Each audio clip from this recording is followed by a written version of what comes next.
అనుకునేవాడిని. పిల్లల భవిష్యత్తు బంగారంలాగా తయారు చేసే అవకాశం నాకు ఇచ్చిన గౌరవ ముఖ్యమంత్రి గారికి ఈ సభాముఖంగా నా హృదయపూర్వక ధన్యవాదాలు తెలుపుకుంటున్నాను.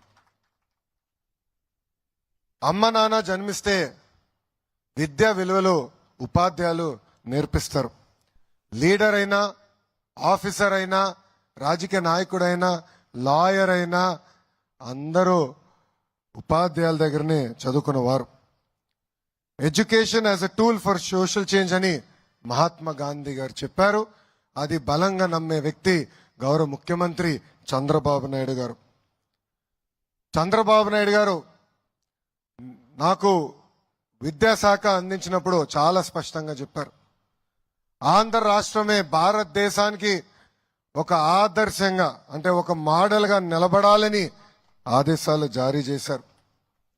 ఈరోజు ఈ మెగా పీటీఎం అనేది తొలి అడుగు.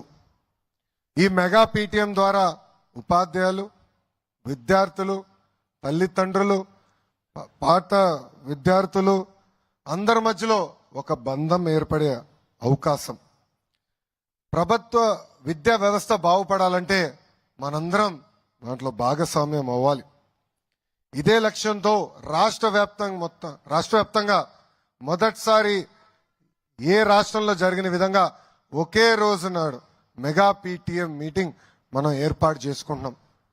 దీంట్లో దాదాపు 45,000 పాఠశాలలు, 35 లక్షల మంది విద్యార్థులు, సుమారుగా 70 లక్షల మంది తల్లిదండ్రులు, 1,88,000 ఉపాధ్యాయులు, 50,000 మంది ప్రజాప్రతినిధులు ఈ కార్యక్రమంలో పాల్గొంటున్నారు.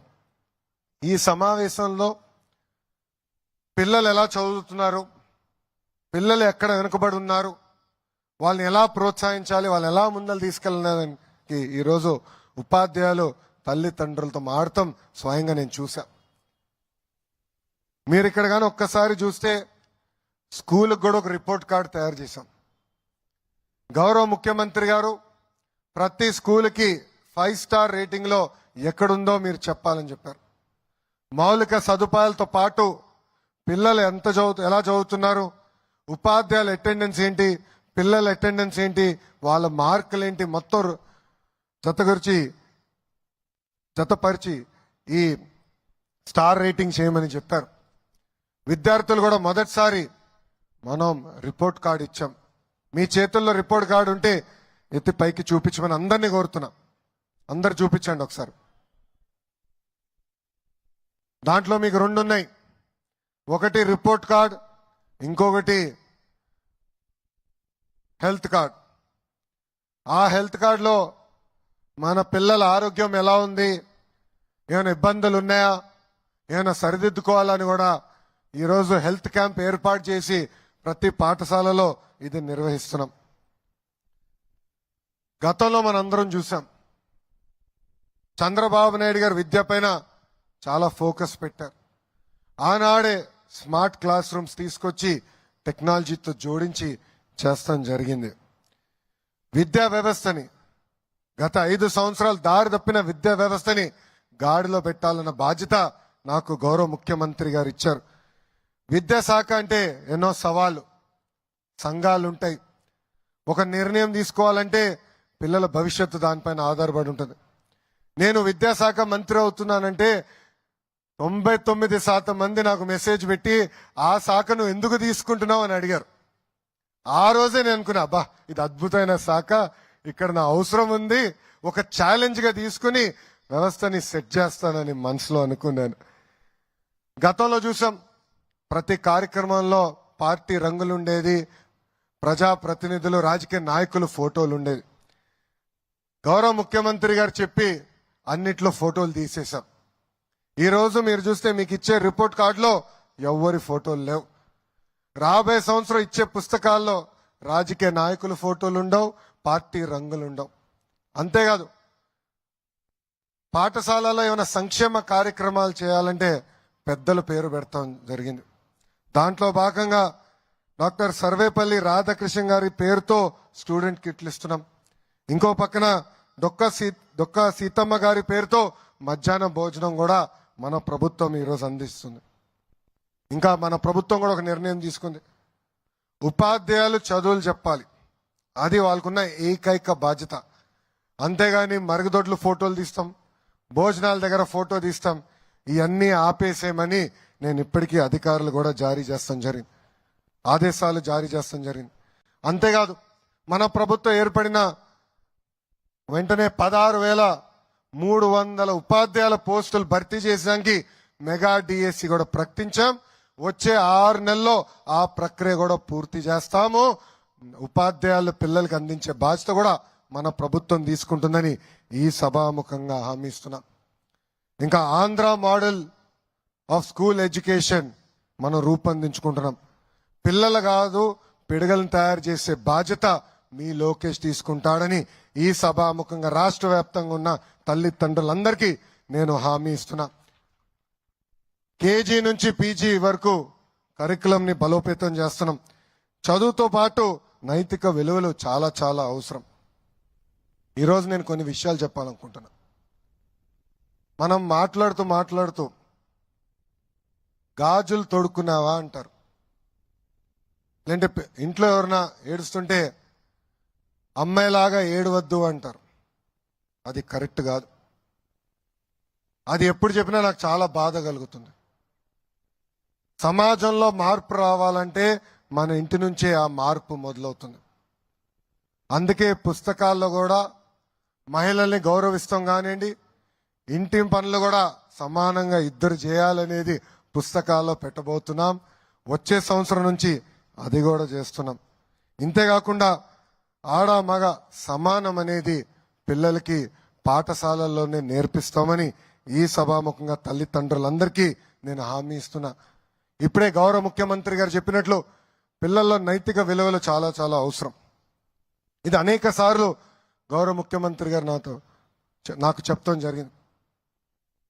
ఇప్పుడే పెద్దలు చెప్పినట్లు నేను అమెరికాలో చదివా, స్టాన్ఫర్డ్లో ఎంబీఏ చేశా. చాలా మంది అడిగారు, స్టాన్ఫర్డ్లో మీరు ఎంబీఏ చేశారు, మీరు ఏం నేర్చుకున్నారని. వాళ్ళకి ఒకటే చెప్పా, పుస్తకాలన్నీ చదివాం, కేస్ స్టడీస్ చేసాం, అన్నీ నేర్చుకున్నా. అది కాకుండా నాలో మార్పు తీసుకొచ్చిన ఒక ఘటన ఉంది. మొదటిసారి నేను వెళ్ళక్కడ పరీక్షలు రాయాల్సిన సమయంకి వెళ్తే ఉపాధ్యాయులు వచ్చి పేపర్లని టేబుల్ మీద పెట్టారు. క్వశ్చన్ పేపర్ టేబుల్ పైన పెట్టి మమ్మల్ని అందరినీ పక్క అంటే ఒకే కుర్చీ కాదు, ఒక కుర్చీలో కూర్చొని పక్క కుర్చీ ఖాళీ పెట్టి ఇంకొక కుర్చీలో కూర్చోండి అని చెప్పారు. కూర్చున్న తర్వాత ఆయన అందరికీ పేపర్లు ఇచ్చి ఇంకా మీరు ఎగ్జామ్ రాయండి అని చెప్పి ఆయన వెళ్ళిపోయారు. క్లాస్ నుంచి వెళ్ళిపోయారు. స్టాన్ఫర్డ్లో ఆనర్ కోడ్ అని ఉంది. నేను కాపీంగ్ చేయను, పక్కోడు కాపీ చేస్తే రిపోర్ట్ చేస్తానని. సుమారుగా ఒక 30 ఎగ్జామ్లు రాసుంటా, 30 పరీక్షలు. ఎక్కడ ఒక్క టీచర్ కానీ ఇన్విజిలేటర్ లేరు. అందుకే అంటున్నా, సమాజంలో నైతిక విలువలు చాలా చాలా అవసరం. ప్రత్యేకంగా పిల్లల నుంచే ప్రారంభం అవ్వాలి. దీనికోసం గౌరవ ముఖ్యమంత్రి గారు సలహాదారుగా చాగంటి కోటేశ్వరరావు గారిని నియమించారు. వారి డైరెక్షన్లో ప్రత్యేక పాఠాలు కూడా త్వరలో రూపొందిస్తున్నాం. దీంట్లో భాగంగా లైఫ్ స్కిల్స్, సివిక్ అవేర్నెస్, ఆటలు పాటలతో పాటు పిల్లల్ని చదివించే బాధ్యత మేము తీసుకుంటున్నాం. ఇంకా విద్యార్థులు సామర్థ్యాన్ని పరీక్షించేదానికి, తెలుసుకునేదానికి డిజిటల్ క్లాస్ రూమ్స్, కేవలం ఏదో టీవీ పెడతాం కాదు, టెక్నాలజీతో జోడించి డిజిటల్ క్లాస్ రూమ్స్ త్వరలోనే ల్యాబ్స్ కూడా ఏర్పాటు చేయబోతున్నాం.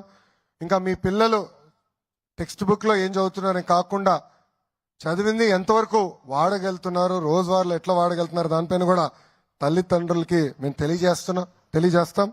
అన్ని పాఠశాలల్లో tables, leak proof class rooms, తాగునీరు, మౌలిక వసతులు కూడా అందిస్తాం. విద్యాశాఖలో ఏ నిర్ణయం తీసుకున్నా అందరితో మేము చర్చిస్తాం, ఉపాధ్యాయులతో చర్చిస్తాం. త్వరలో తల్లిదండ్రులు కూడా ఒక యాప్ ఇస్తాం. దాని ద్వారా మీ అభిప్రాయాలు కూడా తెలుసుకున్న తర్వాతనే అవి అమలు చేస్తాం. అమలు చేసే సమయంలో లోటుబాటు ఉంటే సరిదిద్దుకునేందుకు కూడా మీ ప్రభుత్వం సిద్ధంగా ఉందని ఈ సభాముఖంగా మీ అందరికి తెలుపుకుంటున్నాను. ఇంకో ముఖ్యమైన విషయం, ఇప్పుడే తమ్ముడు చెప్పాడు, డ్రగ్స్ వద్దు బ్రో అని. డ్రగ్స్, గంజాయి వల్ల ఒక తరం నాశనం అవుతుంది. స్వయంగా నేను యువగలం పాదయాత్ర చేసినప్పుడు చాలా తల్లులను కలిసా. వాళ్ళు నన్ను కలిసి వాళ్ళ బాధలు చెప్పుకున్నారు. ఎవరో దారిలో పిల్లలు దారిలో నడుచుకుంటా ఇంటికి వెళ్తుంటే ఒకడొచ్చి డ్రగ్స్ అలవాటు చేశారని. ఒక తల్లి అయితే ఆమెకి 3 కూతురు ఉన్నారు. పెద్ద కూతురిని గంజాయికి అలవాటు చేసి శారీరకంగా 30 రోజులు వాడుకున్నారు వాళ్ళు. ఆ తల్లి నాకు చెప్పింది, ఇప్పుడు కూడా నాకు బాగా గుర్తుంది.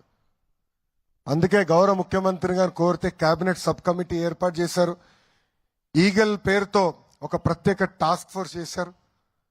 ఈ డ్రగ్స్ ఎక్కడ పండిస్తున్నారో, ఎక్కడ ప్రాసెస్ చేస్తున్నారో, ఎక్కడ తయారు చేస్తున్నారో ముఖ కంఠంతో యుద్ధం మనం ప్రకటించుకున్నాం. కానీ దీంతో పాటు ఇక్కడున్న విద్యార్థులందరూ కూడా కోరుతున్నాం, డ్రగ్స్ కి గంజాయికి దూరంగా మనందరం ఉండాలి.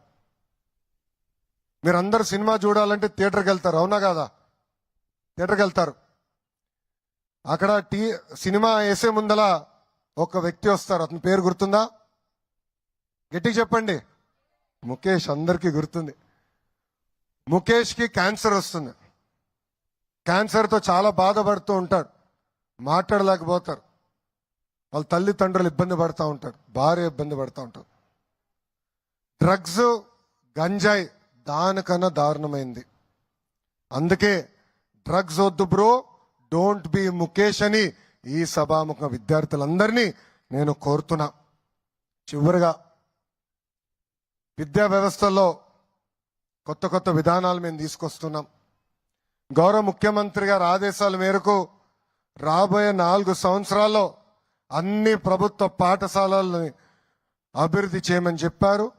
అన్ని పాఠశాలల్లో కనీసం 4 స్టార్ రేటింగ్ తీసుకురమని గౌరవ ముఖ్యమంత్రి గారు మాకు ఆదేశాలు జారీ చేశారు. తూచా తప్పకుండా అది సాధిస్తాం. కానీ అన్ని చేయాలంటే ఉపాధ్యాయుల సహకారం నాకు చాలా చాలా అవసరం. తల్లిదండ్రుల సహకారం నాకు చాలా చాలా అవసరం. ఒక మిషన్ మోడ్లో మేము ఈ కార్యక్రమం చేపడుతున్నాం. అందుకే రాబోయే రోజుల్లో మీ అందరి ఆశీస్సులు, సహకారం నాకు లభిస్తుందని ఈ సభాముఖంగా కోరుకుంటూ, నాకు ఇంత అద్భుతమైన అవకాశం ఇచ్చిన బాపట్ల హై స్కూల్కి, అదేవిధంగా ఇక్కడున్న ఉపాధ్యాయులకి, తల్లిదండ్రులకి, అధికారులందరికీ పేరు పేరున నా హృదయపూర్వక ధన్యవాదాలు తెలుపుకుంటూ మీ అందరి దగ్గర నుంచి సెలవు తీసుకుంటున్నాను. అందరికీ నమస్కారం. జై హింద్. ధన్యవాదాలు సార్. వరదలు, తుఫానులు ఎన్ని ఎదురైనా ప్రజలను కంటికి రెప్పలా కాపాడుకున్నారు. విద్యా, విజ్ఞాన